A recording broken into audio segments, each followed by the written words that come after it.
ദേഷ്യം എല്ലാ നാശത്തിൻ്റെയും തുടക്കം ദേഷ്യമാണ്.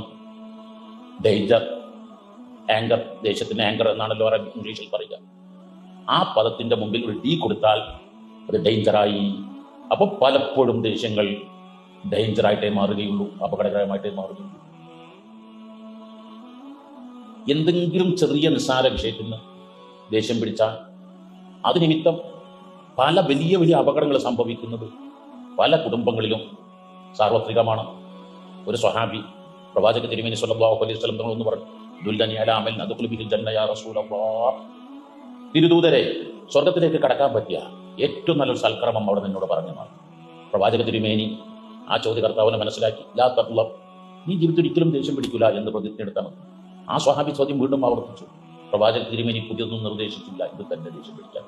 മൂന്നാമതും അപ്പോഴാണ് ദേഷ്യം എന്ന് പറയുന്നത് എല്ലാ തിന്മകളുടെയും അപകടങ്ങളുടെയും നാശങ്ങളുടെയും താക്കോലാണ്. ആ താക്കോല് വെച്ചാൽ അത് ഒരു ബോംബ് സ്ഫോടനമാണ്. ആ സ്ഫോടനത്തിലൂടെ നശിക്കാത്തതൊന്നും ഉണ്ടാവില്ല. ആവശ്യമില്ലാതെ ആരും ദേഷ്യം പിടിക്കുക, പ്രത്യേകിച്ച് തൻ്റെ ഭാര്യ മക്കളോട്, കൂട്ടുകുടുംബങ്ങളുടെ അയൽവാസികളോട്, തൻ്റെ പ്രിയപ്പെട്ടവരോട്, പാർട്ട്ണർമാരോട്, തൻ്റെ സ്റ്റാഫിനോടൊക്കെ സൗഹാർദ്ദത്തിൽ എല്ലാവരും ശരിക്ക് ശ്രദ്ധിക്കണം.